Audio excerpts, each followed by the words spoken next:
En este audiovisual vamos a explicar un poquito las teorías más básicas de ácido y base. La primera teoría ácido-base de Arrhenius y la teoría de Bronsted y Lowry, que se utilizan muchísimo en la química inorgánica en los cursos básicos de química. No vamos a adentrarnos más allá en las teorías de Lewis o de Usanovich y nos vamos a quedar con los conceptos básicos elementales para un curso básico de química general. Cualquiera que haya estudiado química sabe que existen los ácidos y las bases, y uno lo asocia automáticamente con las fórmulas de los hidrácidos o los oxoácidos o con la fórmula de los hidróxidos.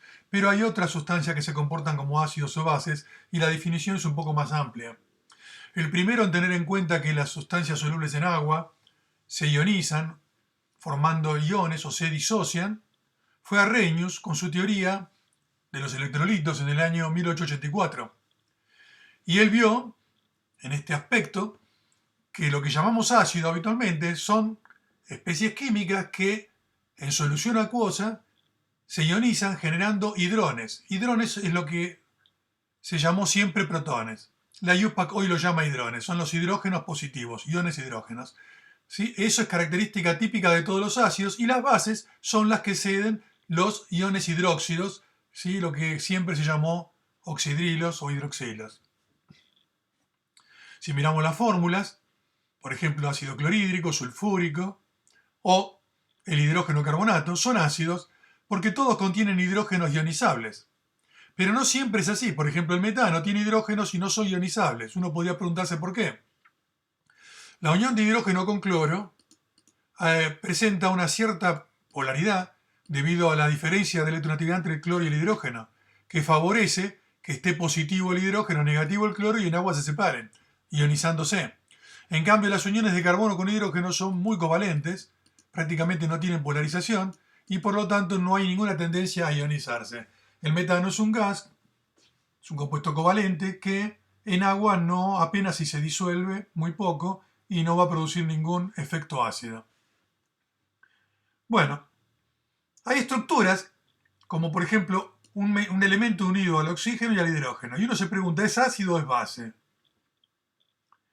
Si se produce el desprendimiento de hidrógenos positivos, es decir, en el caso del ácido hipocloroso, la diferencia grande de electronegatividad está entre el hidrógeno y el oxígeno, densidad negativa, el átomo más electronegativo que es el oxígeno, densidad positiva el hidrógeno, y acá está favorecida la separación de iones hidrógenos y se forma el anión hipocloreto. Entonces se comporta como un ácido porque cede protones según la teoría de Arrhenius y se basa en su estructura. Sin embargo, este mismo tipo de estructura, en el caso del hidróxido de potasio, es distinto porque ya en la red cristalina tenemos iones potasios e iones hidróxidos. Porque la gran diferencia de electronegatividad no está entre el oxígeno y el hidrógeno, ahora está entre el oxígeno y el potasio. Por lo tanto, el potasio es el que se separa positivo y se separa todo el grupo hidróxido negativo, y si cede hidróxidos, por la definición de Arrhenius, es una base. Sin embargo, estructuras que son similares, al menos en cuanto a que tenemos un oxígeno unido con un hidrógeno, acá unido con un no metal y acá con un metal, bueno, justamente la diferencia está ahí. El no metal forma un enlace covalente con el oxígeno, ioniza el hidrógeno positivo, o sea, cede hidrones, y por eso es un ácido. En cambio, la base cede iones hidróxidos, y generalmente es un metal. Por eso los metales forman bases y tienen comportamiento de base los hidróxidos en agua.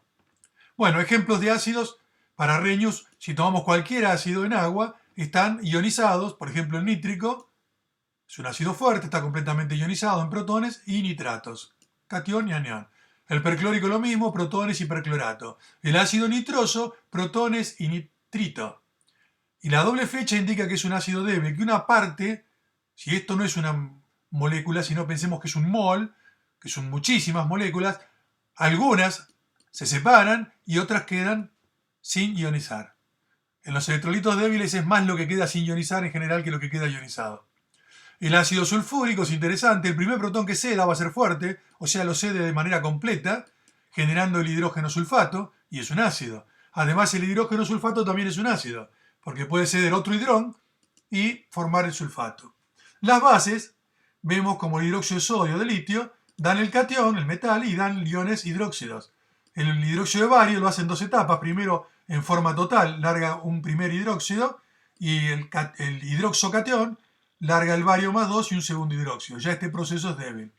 Igualmente el hidróxido de bario se considera fuerte al tener un hidróxido fuerte, es tan fuerte como puede ser el de sodio. El de litio es débil, relativamente fuerte entre los débiles, pero es débil. No está completamente ionizado. Ahora vemos que todos los ácidos ceden protones y las bases ceden hidróxido. Esto confirma la teoría de Arrhenius. Sin embargo, se sabía ya de esos tiempos que el amoníaco es una base y sin embargo no tiene grupos hidróxidos. O que las soluciones de iones hierro 3 en agua son ácidas, o las soluciones de aniones como el fluoruro son básicas y no tienen hidróxidos. Entonces no hay manera de explicar esto con esta teoría. Tuvieron que pasar muchos años,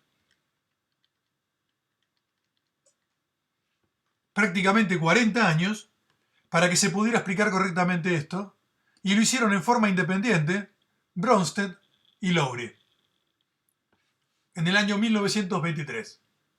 Ellos llegaron a la misma conclusión en forma independiente, no trabajaban en equipo.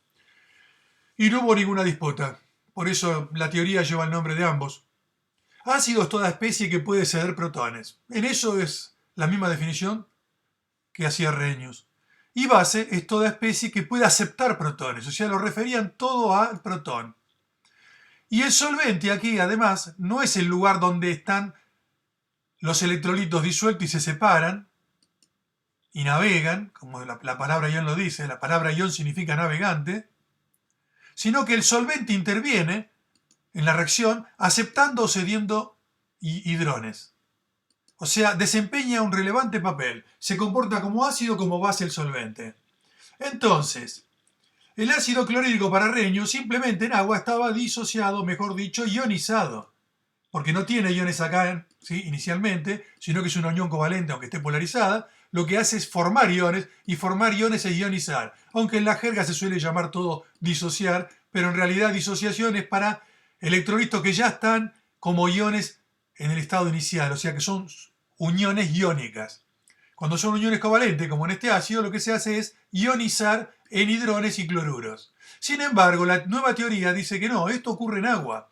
Entonces, el cloruro se separa del protón o del hidrón y el hidrón lo acepta el agua. El agua toma un hidrón y forma H3O positivo, o sea, es agua con un protón más, acá se ve agua con un protón más. Como el agua es neutra, el protón es positivo, todo el conjunto toma carga positiva. El H3O es lo que se conoce como el hidronio.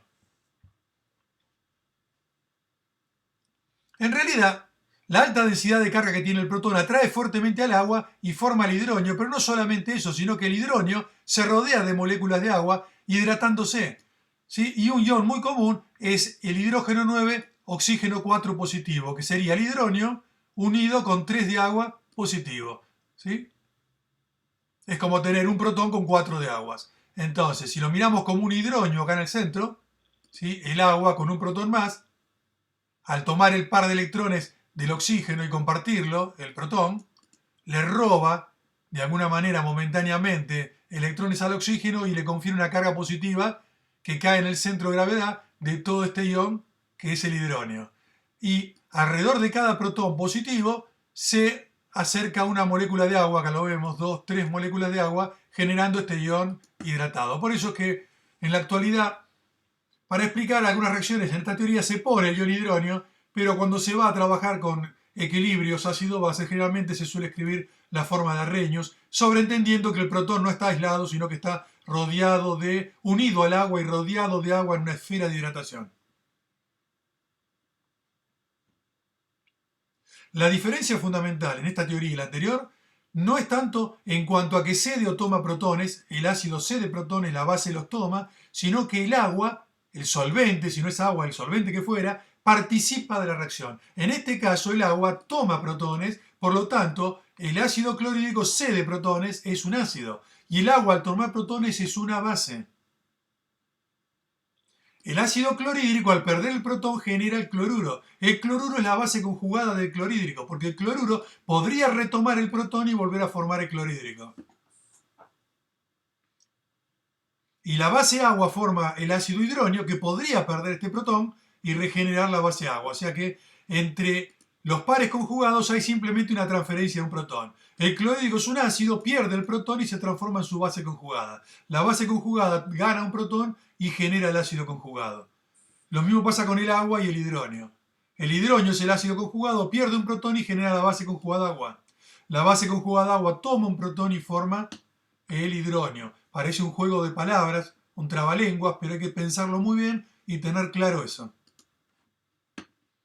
Ahora podemos explicar por qué el hierro era un ácido. Porque el hierro tiene mucha carga positiva y trata de bajar su carga. Entonces, cuando toma contacto con el agua la podemos pensar como que es protón e hidróxido. Entonces, la carga positiva elevada del hierro 3, que es un ion chiquito de tamaño, quiere decir que 3 cargas positivas en un volumen pequeño, tiene mucha concentración de carga positiva, atrae fuertemente a los hidróxidos del agua. Y entonces toma un hidróxido del agua y baja su carga de más 3 a más 2, porque el hidróxido tiene carga negativa. Entonces un hidróxido negativo con el hierro más 3 termina dando un conjunto que es el hidroxocatión con carga más 2. Le disminuyó la carga y lo estabilizó al hierro. Y por lo tanto, al tomar un OH del agua, larga un protón o un hidrón. Entonces, en esta reacción, el hierro 3 en agua, ¿qué formó? Liberó protones. Entonces se comporta como un ácido. El amoníaco, que para Arrhenius no podía explicar por qué era una base, es muy claro que toma un protón del agua y genera el amonio. Por eso se carga positivo. Y el agua, al perder un protón o cederle un protón al amoníaco, libera el ion hidróxido. El amoníaco en agua genera hidróxido. Está claro entonces que es una base. Pero si lo miramos así, el amoníaco es una base porque toma un protón del agua y genera el ácido conjugado amonio. Y el agua lo que hace es ceder un protón al amoníaco. Por lo tanto, acá el agua, si cede un protón, se comporta como ácido y genera como base conjugada el ion hidróxido.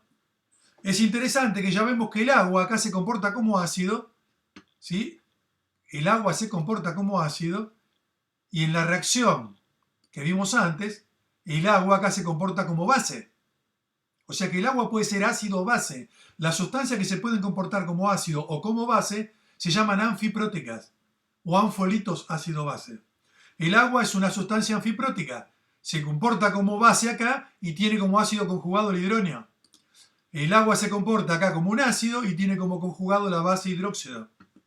Bueno, frente al fluoruro, el anión fluoruro es una base. ¿Por qué? Porque tiene avidez por tomar un protón y formar fluorhídrico, que es su ácido conjugado. Entonces es una base si toma protón. Pero el agua le cedió los protones, nuevamente el agua, acá es un ácido, como acá arriba. Le cede un protón y genera el conjugado que es el hidróxido. El amoníaco, el fluoruro, el amoníaco es una especie neutra, es una base. El fluoruro es un anión, es una base. En general, los aniones son todos bases y los cationes son ácidos. Por ejemplo, el ácido clorhídrico tiene como base conjugada el cloruro. O a su vez podemos decir que la base cloruro tiene el ácido clorhídrico como ácido conjugado. El cianhídrico tiene el cianuro como conjugado. El ácido amonio tiene la base amoníaco conjugada. El catión ácido potasio, el potasio es un ácido, tiene como base conjugada el hidróxido potasio. Si este es base, el conjugado es un ácido. El sulfhídrico es un ácido y tiene como base conjugada el hidrógeno sulfuro. Pero el hidrógeno sulfuro puede perder un protón y generar sulfuro. Entonces acá el hidrógeno sulfuro pierde protón y es un ácido y esta es una base. Fíjense que acá el hidrógeno sulfuro, acá es base y acá es ácido. Nuevamente tenemos una especie que es anfiprótica, es un anfolito ácido-base. El hierro 3 es un ácido y el hierro 3 combinado con un hidróxido es una base. El ácido carbónico puede dar hidrógeno carbonato y entonces el ácido carbónico tiene como base conjugada el hidrógeno carbonato. Pero el hidrógeno carbonato puede perder un protón y generar carbonato. Entonces el hidrógeno carbonato en esta segunda reacción sería un ácido y el carbonato una base. Nuevamente el hidrógeno carbonato, vulgarmente conocido como bicarbonato, es un anión que se comporta como un anfolito ácido-base. Una reacción ácido-base es la combinación de dos pares conjugados. Veamos acá un ejemplo.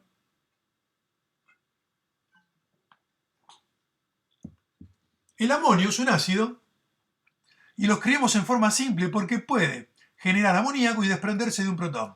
Entonces, si liberó un protón y formó la base conjugada, el ácido amonio formó la base conjugada perdiendo un protón. El cianuro es una base porque puede tomar un protón y generar su ácido conjugado cianhídrico. Bueno, el cianuro toma el protón que largó el amonio y genera cianhídrico. Cuando yo sumo las reacciones, miembro a miembro, la doble flecha se comporta como un igual y el protón que está igual de los dos lados se cancela. Entonces tengo que el amonio reacciona con el cianuro, forma amoníaco y cianhídrico. Es la suma de las dos reacciones. Ahora bien, miremos una cosa. ¿Qué pasó acá? El amonio le cedió un protón al cianuro y por eso él formó su base conjugada amoníaco y el cianuro, al ser protonado, formó su ácido conjugado. Es decir, en una reacción ácido-base se forman los conjugados de las dos especies que reaccionan. O sea, el ácido que reacciona pasa a ser la base conjugada y la base que reacciona pasa a ser el ácido conjugado. Porque hay un intercambio de protones.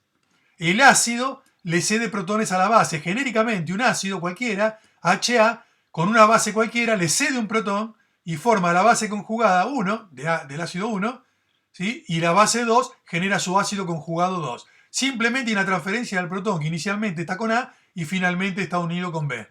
Esto representa en forma genérica cualquier reacción ácido-base, como la que está acá arriba como ejemplo. En definitiva, una reacción ácido-base es una reacción de transferencia de protones. Los protones se trabajan como se trabajan los electrones en las redox. Es exactamente igual. Los electrones se cancelan, la especie que cede electrones, la que se oxida, la que se reduce toma electrones. Bueno, es exactamente igual que en las reacciones ácido-base, solamente que acá no son electrones, sino que son protones las especies que se están intercambiando. Estamos dándonos cuenta que el tema de los pares conjugados es muy importante y la teoría de Bronsted-Lowry, que parecía una simple definición de meter el agua en el medio, afecta muchísimo toda la teoría y la comprensión de los fenómenos ácido-base en soluciones acuosas. Hablemos un poquito del agua ahora, de la autoionización del agua y la escala de pH. El agua es un electrolito muy débil, se ioniza aproximadamente una molécula de agua cada 10 millones. La autoprotólisis del agua es que una molécula de agua se comporta como base y la otra como ácido. Si esta molécula de agua le cede un protón a la segunda, se comporta como ácido y la segunda como base. Y se forman los conjugados. La molécula que es ácido pasa a ser base conjugada de hidróxido. Y la que es base toma un protón y pasa a ser el ácido conjugado hidróneo. Este es el verdadero proceso que ocurre en el agua, pero ocurre muy poco. Más simplemente, podemos pensar que el agua se separa en protón e hidróxido. En realidad el protón lo toma otra agua y forma el hidróneo. Pero en forma simplificada podemos pensarlo así, que el agua se ioniza en protones y en iones hidróxidos. La constante de equilibrio de este proceso se conoce como Kwater, KW, y es el producto de las concentraciones molares de los dos iones, de los hidrones y los hidróxidos, dividido nada. Porque en la constante de equilibrio no se pone el agua cuando el agua es el solvente donde se desarrollan las reacciones. Entonces simplemente la K del agua es la concentración de protones por la concentración de hidróxidos y a 25 grados vale 1 por 10 a la menos 14. Esa constante depende de la temperatura. Acá la tenemos a 25 grados exactamente lo que dijimos, pero a temperatura más baja vemos que se va achicando la constante. Y a temperatura más alta se agranda, hasta que por ejemplo 80 grados es 10 a la menos 13. Hay que tener muy en cuenta esto, que todo lo que se maneja en la bibliografía se supone que está siempre a 25 grados porque se toma siempre 10 a la menos 14. Bueno, si representamos protones versus oxidrilo, vemos que si el producto de las dos concentraciones es una constante, cuando una de las dos aumenta, la otra tiene que disminuir para que se mantenga constante. Quiere decir que protones e hidróxidos son dos variables que son dependientes una de la otra. No puede tomar cualquier valor arbitrario protones e hidróxidos. Lo que a mí se me antoje, pues yo le pongo un 1 acá, tengo que poner 10 a la menos 14 acá para que dé 10 a la menos 14. Entonces, son dependientes una de la otra. Quiere decir que si yo sé un valor de una de ellas, automáticamente sé el valor de la otra. Bueno, se define el pH como menos el logaritmo de la concentración molar de los protones. Y si quisiéramos despejar protones, pasa el menos al otro lado y el logaritmo pasa a ser 10 a la menos pH. O sea, vemos de esta forma que el pH en realidad es el exponente de 10 cambiado de signo de la concentración de protones. En el agua pura se generan igual cantidad de protones que de hidróxido, por más poco que sean. Si se ionizan 5 moléculas de agua va a dar 5 hidrones y 5 hidróxidos. Entonces la cantidad de hidróxidos y de protones por unidad de volumen es la misma. Por eso la concentración molar, que se escribe entre corchetes, de protones e hidróxidos es la misma. Si es la misma, la podemos reemplazar en la KW. En lugar de poner KW igual protón por hidróxido, ponemos protón por protón, porque son iguales. No digo que son iguales el protón y el hidróxido, sino sus concentraciones. Entonces protón por protón es protón cuadrado y puedo pasar el cuadrado como raíz cuadrada y me queda que protón es 10 a la menos 7 y como es igual a hidróxido, hidróxido también es 10 a la menos 7. pH es menos logaritmo de protones. Si yo le aplico el menos logaritmo a 10 a la menos 7, baja el exponente negativo, queda menos 7 por el logaritmo de 10, pero el logaritmo de 10 es 1 y menos 7 queda 7. Por lo tanto, en el agua pura, a 25 grados, el pH neutro es 7. Solo a 25 grados porque estamos aplicando el 10 a la menos 7 que nos da pH 7, viene de la raíz cuadrada de 10 a la menos 14, que eso es a 25 grados. Pero a otra temperatura la acá vale otro valor y va a dar distinto el pH neutro. Pueden verificar ustedes, por ejemplo, que a 10 grados la constante vale 2,92 por 10 a la menos 15. Si hacen todo este cálculo que está acá, el pH neutro no es 7, es 7,3. Y a 80 grados el pH da 6,3 neutro. Quiere decir que si yo tengo una solución en el laboratorio a 80 grados y la llevo a pH 7 no es neutra. 7 estaría por arriba de 6,3, sería básica. Entonces lo que tengo que hacer yo a 80 grados sería llevar a pH 6,3. Y cuando el sistema se enfría y llega a 25, automáticamente el sistema se acomoda y el pH sería 7. Esto es importante, no se suele decir porque se supone que vivimos en un mundo que es un termostato a 25 grados. ¿Sí? Eso es irónico, por las dudas que no hayan entendido la broma. Bueno, en un medio ácido hay más protones que hidróxido. ¿Por qué? Porque vimos que los ácidos en agua ceden protones. Entonces vale que protones va a ser más grande que 10 a menos 7. Por lo tanto, si protón es más grande que 10 a menos 7, como el pH es menos logaritmo, el pH va a ser menor que 7. Y en un medio básico va a ser al revés, va a haber más hidróxidos que protones. Entonces protones va a ser más chico que 10 a menos 7 y el pH va a ser mayor que 7. La escala de pH puede ir desde casi menos 1 hasta 15, aunque se la suele representar entre 0 y 14. 7 es el punto de neutralidad, a 25 grados, por debajo de 7 son los medios ácidos y por arriba de 7 los medios básicos o alcalinos. Cuanto más alto es el pH, más alcalino, cuanto más bajo, más ácido. Subir el pH es alcalinizar. Bajar el pH es acidular o acidificar. ¿Cómo acidulo? Agregando un ácido. Si yo tengo una solución de pH 13 y le agrego un ácido, le puedo ir bajando a 12, a 11. Sigue siendo básico, pero la estoy acidulando, porque le estoy bajando el pH y bajar el pH es acidular. Y subir el pH es neutralizar basificando o alcalinizando. Son conceptos que se usan mucho en el laboratorio. Bueno, definiciones importantes. Antes que eso, veamos acá. Si graficamos la concentración de protones versus la concentración de hidróxidos, es una forma de curva que es una hipérbola, que es justamente que si una de las dos variables aumenta, la otra disminuye. Acá se ve que si protones aumenta porque agrego un ácido, el ion hidróxido va disminuyendo. O sea, tengo muchos protones en medio ácido, tengo pocos hidróxidos. Y en medio básico tengo muchos hidróxidos, pero bajo protones. Y siempre están relacionados. Quiere decir que en todos los sistemas acuosos, siempre, valga lo que valga el pH, vamos a estar en algún punto de esta curva. Nunca fuera de la curva, porque fuera de la curva no se cumple la relación de protón por hidróxido igual 10 a la menos 14. Y si estamos a 25 grados, siempre tenemos que estar en esta curva. Bueno, tenemos la definición de pH y su inversa cuando despejamos protones, que se utiliza muchísimo. Pero también esto se extendió y se aplicó el P al hidróxido. P hidróxido se llama POH, es menos logaritmo de la concentración molar de hidróxidos. Por lo tanto, hidróxido sería 10 a la menos pH. Es equivalente todo simétrico a lo que es pH. pK es lo mismo, es menos logaritmo de la K de equilibrio. Entonces la K de equilibrio es 10 a la menos pK. Se utiliza mucho en química.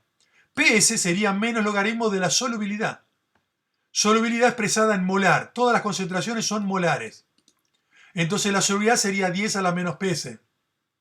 P cloruro sería menos logaritmo de la concentración de cloruro. Por lo tanto, si yo quiero la concentración de cloruro, sería 10 elevado a la menos P cloruro. Si el pH es bajo, es porque hay muchos protones. Muchos protones da grande, pero como tiene signo negativo, pH da bajo. Bueno, si hay mucho cloruro, el P cloruro es bajo. O sea, la especie que está de este lado varía de la misma forma con la variable que está acá, que es el P. P es un operador que indica aplica el menos logaritmo a lo que viene atrás. Bueno, acá está la relación de que protones por hidróxido es 10 a la menos 14. Pero protones es 10 a la menos pH. Lo reemplazo acá. Protones es 10 a la menos pH por hidróxido, que es 10 a la menos pH. Y si yo multiplico 10 a la menos pH por 10 a la menos pH por 10 a la menos pH, es igual a 10 a menos 14. pero dos potencias de la misma base se suman los exponentes. Entonces me queda 10 a la menos pH igual 10 a la menos 14. Entonces, si tengo dos potencias que son iguales y la base es la misma, es porque los exponentes son iguales. Entonces, menos pH es menos 14. Multiplico todo por menos 1 y tengo que pH más pH es 14. Estamos demostrando una propiedad fundamental que está en todos los libros y muchos no muestran dónde sale, pero es simplemente aplicar logaritmos. Entonces, el pH más el pOH dependen uno del otro. Si sé uno, sé el otro automáticamente. Porque la suma da 14. ¿Por qué son dependientes? Porque protones e hidróxidos, acá está, son dependientes una de la otra. Protones por hidróxido la KW, por eso pH más pOH es 14. pH es el menos logaritmo de protones, pOH es el menos logaritmo de hidróxido y 14 es el menos logaritmo, es el pK del agua, ¿sí? Es el menos logaritmo de 10 a menos 14. pH más pOH es 14. Entonces, en un problema nos pueden dar protones y nos piden pH, nos pueden pedir hidróxido, nos pueden pedir pOH. Podemos calcular todo con cualquier cosa. Con protones yo puedo sacar hidróxido aplicando la K del agua. Despejo hidróxido y listo, tengo el hidróxido.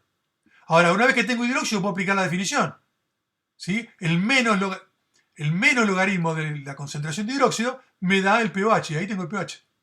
Si tengo el pOH, aplico oxidrilo o hidróxido a 10 a la menos pH y obtengo hidróxido. Y con hidróxido puedo sacar protones, o sea, de cualquier punto puedo ir a cualquier punto. Con protones aplico la definición de pH, menos logaritmo de protones y obtengo pH. Con pH aplico pH más pOH y obtengo pOH. O sea, depende qué datos yo tenga que me pidan. Si me piden la acidez de una solución, no me conviene complicarme con hidróxidos, con pOH. Me conviene ir a pH. Yo sé que pH 7 es neutro y debajo de 7 es ácido. Y arriba de 7 básico. Y llevo siempre pH. Y si me dan protones, aplico la definición. Y si me dan hidróxidos, bueno, con hidróxido puedo aplicar la definición y saco pOH. Y después hago 14 menos pOH y saco el pH. Pueden tomar cualquier camino para ir de un punto al otro, todos son válidos y permiten resolver los pequeños problemas que aparecen. Este cuadro es un resumen de las definiciones que están acá.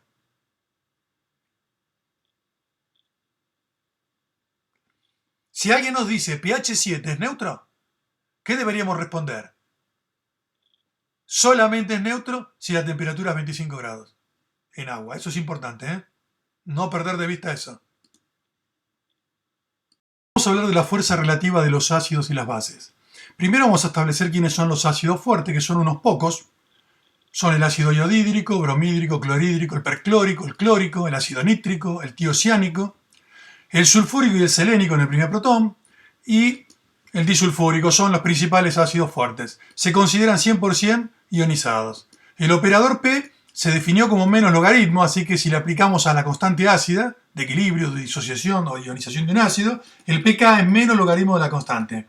Entonces el perclórico se considera fuerte con una única flecha, como que está completamente ionizado en protón y perclorato. Si le aplicáramos la constante de equilibrio, ¿sí?, la flecha de vuelta es tan chiquita que acá vemos que esta relación está en el orden de 10 a la décima. Es un número enorme, es un 1 con 10 ceros. 10 a la sexta es 1.000.000, 4 ceros más es 10.000 millones.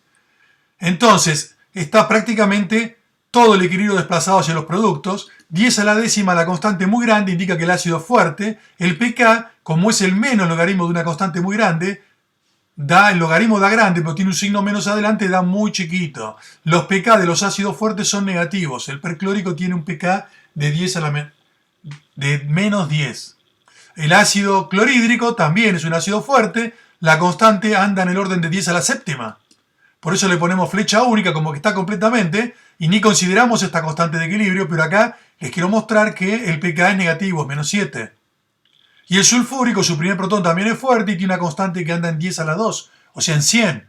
Y el pK vale menos 2, o sea, pK negativo es un indicativo de ácido fuerte. En la práctica les ponemos una sola flecha, los consideramos 100% ionizados y no tomamos en cuenta para nada las constantes. Los ácidos débiles son los que están parcialmente ionizados y tienen constantes más chicas que 1. Entonces, por ejemplo, el ácido iódico es un ácido débil, se ioniza en protón y iodato, la constante de equilibrio, productos sobre reactivos, anda en 0,157. Es una constante que ya no es enorme como las anteriores y tiene un pK que es positivo. Es un ácido débil dentro de los débiles bastante más fuerte que la mayoría. Tiene una constante de 0,157 y un pK de 0,804. El fluorhídrico es más débil aún, tiene una constante de 6,3 por S-4, un pK, cuanto más grande más pK es porque es más chica la K, 3,20. Y el ácido cianhídrico, mucho más débil, tiene una constante que anda en 10 a la menos 10 y un pK que anda en 9,21. Estamos viendo claramente que a medida que el ácido es más débil, la constante disminuye, el pK aumenta. O si quieren verlo al revés, si el ácido es más fuerte, la constante va aumentando y el pK va disminuyendo. Tal es así que si llega un ácido muy fuerte, con constantes enormes, los pK empiezan a ser negativos. Lo mismo pasa con las bases. Acá comparamos dos solo para hacerlo fácil. El hidróxido de litio está ionizado parcialmente con una constante de 0,63. Es débil pero bastante cercano al fuerte. Y tiene un pK de 0,20. El amoníaco en agua produce amonio e hidróxido. La constante es amonio por hidróxido sobre amoníaco. El agua es solvente, no va en la K. Tiene una constante que anda en 10 a la menos 5 y un pK que anda en 4,756. Todas estas constantes están medidas a 25 grados. Tomemos un par conjugado, por ejemplo, fluorídrico-fluoruro. ¿Quién mide la fuerza del fluorídrico? Justamente cuánto está ionizado el fluorídrico en protones y fluoruro. La constante que mide este equilibrio, cuánto está desplazado, es la constante ácida del fluorídrico, que es protón por fluoruro sobre fluorídrico. La fuerza de la base conjugada, justamente la base conjugada fluoruro reacciona con agua retomando el protón del agua y formando fluorídrico y liberando hidróxidos. La constante de equilibrio de esta reacción de la base con agua es la constante básica, que a veces se la llama constante de hidrólisis, porque la reacción de un ion con agua se la llama hidrólisis. Es fluorídrico por hidróxido sobre fluoruro. Si sumamos los dos procesos, estamos viendo que el fluorídrico se estaría simplificando, porque está con el mismo signo en lados opuestos del igual, y el fluoruro también. Y tendríamos que agua da protón más hidróxido, o sea, sumar los dos pares conjugados, la reacción ácida del ácido y la reacción básica de la base conjugada, me termina dando el equilibrio del agua. Pero sumar ecuaciones, cuando tenemos una ecuación como suma de ecuaciones, su constante de equilibrio es la multiplicación de la constante de equilibrio. Es una propiedad de los equilibrios. Entonces Ka por Kb, si yo multiplico las dos K, es multiplicar protón fluoruro sobre fluorídrico por fluorídrico hidróxido sobre fluoruro. Vemos que el fluoruro se cancela, fluorídrico también, y me queda protón por hidróxido, que es la expresión de la Kw. O sea que Ka por Kb es Kw. Y justamente el equilibrio que está acá es Kw. Entonces esto me dice que Kw es un número fijo. Por lo tanto, si un ácido tiene una constante grande, la constante de la base va a tener que ser chiquita. O sea, si el ácido es fuerte, la base conjugada va a ser débil. Si yo le aplico logaritmo miembro a miembro a esta expresión, tengo logaritmo de K, producto, ¿sí? El logaritmo de un producto se transforma en suma de logaritmo. Entonces, logaritmo de K más logaritmo de Kb, igual al logaritmo de 10 a menos 14, baja el exponente, menos 14 por logaritmo de 10. Pero el logaritmo de 10 es 1, así que se va, porque 1 por menos 14 es menos 14. Multiplico todo por menos 1, me queda menos logaritmo de K, me queda menos logaritmo de Kb, y acá en lugar de menos 14 me queda más 14. Pero menos logaritmo de K es pK, y menos logaritmo de Kb es pKb. Entonces el pK de un ácido más el pK de su base conjugada es 14. Si el ácido es fuerte, el pK es chiquito, dijimos, negativo. Bueno, entonces el pKb va a ser grande. Ácido fuerte, pK chiquito, pK básico grande, porque es una base débil. Esto es para analizarlo con mucho cuidado, acá está explicado en este renglón. ¿Sí? Hay que saber bien. Constante ácida grande es ácido fuerte. Tiene un pK chiquito. Entonces tiene un pK grande. Si el pK es grande, la Kb es chiquita. Y entonces es una base conjugada débil. Que es lo mismo que mirarlo acá. Si uno de los dos es grande, el otro va a ser chiquito. Entonces el clorhídrico es un ácido fuerte. Por lo tanto, el cloruro es una base muy débil. El cianhídrico es un ácido muy débil. Tiene una constante de 10 a la menos 10. Lo vimos recién. Entonces el cianuro es una base conjugada fuerte. El cloruro es una base débil. Y el cianuro es una base fuerte. ¿Por qué? Porque el cloruro viene de un ácido fuerte. Entonces es débil. El cianuro viene de un ácido muy débil. Entonces el cianuro es fuerte. ¿Qué significa que sea fuerte? Y que el cianuro tiene mucha tendencia a tomar protón y generar la especie débil que es la estable. Por eso el cianhídrico no quiere perder protones. Es estable. Estable es porque es débil. El fuerte es reactivo, es inestable. Entonces el cianuro toma protones con facilidad y genera la especie estable que es el cianhídrico. En cambio acá el reactivo es el clorhídrico, es fuerte. Se desprende del protón y genera la base cloruro que es estable y es débil. Por eso el cloruro no quiere tomar protones y formar clorhídrico. Bueno, lo mismo podemos analizar si es un hidróxido, como el de potasio. Es fuerte, el ácido conjugado potasio es débil. no quiere tomar hidróxidos. Está estable como potasio y no como hidróxido. Por eso en agua el hidróxido desaparece y se disocia completamente en potasio y los iones hidróxidos.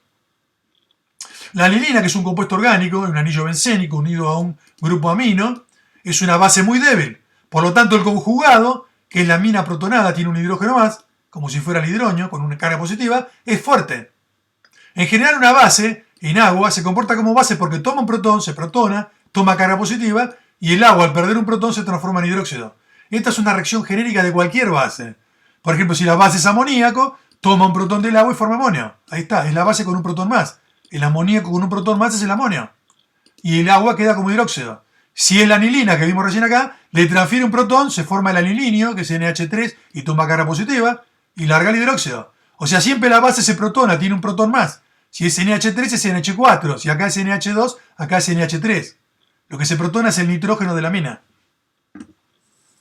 Entonces acá tenemos la base, amoníaco, y el amonio es el ácido conjugado. La base anilina y el anilinio es el ácido conjugado de la anilina. Por último, vamos a tocar lo que es la hidrólisis. Hidrólisis. La etimología de la palabra hidro significa agua, viene de agua, lisis de composición. Es decir, la reacción de una especie química con agua, o descomposición por acción del agua. Acá nos interesan las reacciones en los iones, cationes y aniones que genera una sal, por ejemplo, en agua. Las sales solubles generan iones y pueden reaccionar con agua. Y al reaccionar con agua pueden cambiar el pH de la solución y el agua deja de ser neutra. Entonces, las sales no siempre en agua son neutras, a veces sí, a veces no. Podremos distinguir 4 casos posibles. Si simplificamos la cosa y no nos queremos complicar mucho, 4 casos posibles, que los pusimos acá con distinto color. Tomamos un ejemplo de cada uno. Tomamos cloruro de potasio, sal soluble en agua, que genera iones potasio y cloruros. Tiene pH 7, porque ni el potasio ni el cloruro se hidrolizan. ¿Por qué es eso? Porque si se hidrolizaran, no ocurre, pero lo pongo para que se vea, el potasio con agua debería, si es un ácido, debería tomar un hidróxido para formar el hidróxido. O sea, el ácido potasio forma su base conjugada, hidróxido potasio y larga protón. Pero esto no ocurre porque el hidróxido potasio es fuerte y nunca se forma. Está siempre separado. Entonces no existe. Al no existir, esta reacción no ocurre y no se hidroliza el potasio y no da protones. El cloruro debería tomar protones y formar clorhídrico y largar hidróxido, pero tampoco ocurre porque la especie de clorhídrico es fuerte y prácticamente no se forma nada en agua. Si no se forma esto, tampoco se liberan hidróxidos, o sea que ni ocurre la primera reacción ni la segunda, o sea, no hay liberación ni de protones ni de hidróxidos. Entonces esto permanece en agua como una sal neutra y el pH 7. Primer tipo de sal sería aquella que ni el catión ni el anión, ninguno de los dos sufre hidrólisis. Ahora reemplacemos el cloruro por un fluoruro. En lugar de cloruro de potasio, fluoruro de potasio, soluble en agua, genera iones, lo mismo que antes. Esta da pH básico, alcalino. ¿Por qué? Porque se hidroliza solamente el fluoruro. ¿Por qué? Porque el fluoruro en agua forma fluorídrico que es débil y sí se forma. Como esto sí se forma, también libera hidróxidos. El potasio ya vimos que no reacciona con agua. Entonces la única reacción que ocurre es la hidrólisis del anión. Cuando en la sal se hidroliza el anión es una base. Larga hidróxidos, por eso el pH sube arriba de 7. El pH puede ser 9, puede ser 10, que es como disolver una base, un hidróxido. O sea que las soluciones de sales que tienen un anión que puede formar por hidrólisis un ácido conjugado débil, tienen pH alcalino. Tienen pH alcalino. Hay que tener cuidado. Pueden producir quemaduras. Bueno, si ahora cambiamos al revés. Ahora dejamos el cloruro inicial y en lugar de potasio ponemos amonio. Se generan los dos iones, pero ahora el cloruro sabemos que no se ioniza, lo vimos acá. Pero el amonio sí se hidroliza. En agua puede formar hidroño, que son protones, y amoníaco. Y el cloruro no. Entonces larga protones. Si larga protones, el pH baja de 7. Entonces la reacción de hidrólisis del catión de esta sal hace que la sal, cloruro de amonio en agua, dé un pH ácido. Generalmente anda cerca de 5. No son extremos ácidos y básicos, pero son ácidos. En la reacción de hidrólisis, si no queremos poner el hidrógeno, la podemos poner más simple, como que el amonio libera un protón y pasa a su especie conjugada, que es la base amoníaco. Así que acá tenemos una sal donde se hidroliza el catión, da pH ácido. Cuando se hidroliza el anión, da pH básico. Cuando no se hidroliza ninguno, da pH neutro. ¿Y qué pasa cuando se hidrolizan los dos? Ahora mezclamos el amonio con el fluoruro. Los dos se hidrolizan. El amonio da protones, porque genera la base conjugada, y el fluoruro toma protones y larga hidróxidos. Ahora, son procesos competitivos porque uno larga protones y el otro larga hidróxidos. Uno podría pensar que se neutralizan y sigue siendo neutro. No, pero estos dos procesos no ocurren de la misma forma.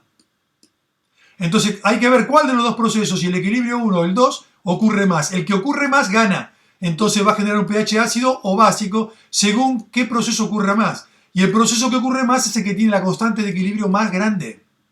Entonces hay que mirar estas dos constantes de equilibrio, la constante del equilibrio 1 y la constante de equilibrio 2. Pero la constante del equilibrio 1, el equilibrio 1 es el ácido amonio y el equilibrio 2 es la base fluoruro. Entonces, acá tenemos el equilibrio 1 y el equilibrio 2. El fluorídrico tiene un pK de 3,2. El amoníaco tiene un pK básico de 4,76. Si el pK del amonio, ¿sí? ¿Cuánto va a ser? El ácido amonio, estamos hablando del amonio. El ácido amonio va a tener un pK que va a ser 14 menos el pK de la base. La base es el amoníaco, 4,76. 14 menos 4,76 da 9,24. Si el pK es 9,24, la K es 10 a la menos 9,24 y da 5,8 por 10 a la menos 10. O sea, saqué la K de equilibrio de este proceso que está acá, del amonio. Ahora voy a hacer lo mismo acá, voy a sacar la K de equilibrio del fluoruro.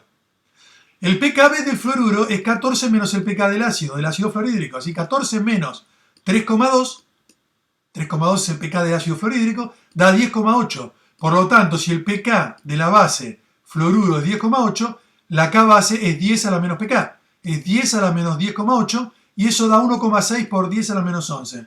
Si comparo las dos constantes, la de la primera, que es la constante ácida del amonio, y la segunda, que es la K básica del fluoruro, veo que es más grande, un poco, pero es más grande la constante ácida del amonio que la del fluoruro. O sea, el equilibrio 1 ocurre más que el 2. Por lo tanto, se ceden más protones que hidróxidos y el pH va a ser ligeramente ácido.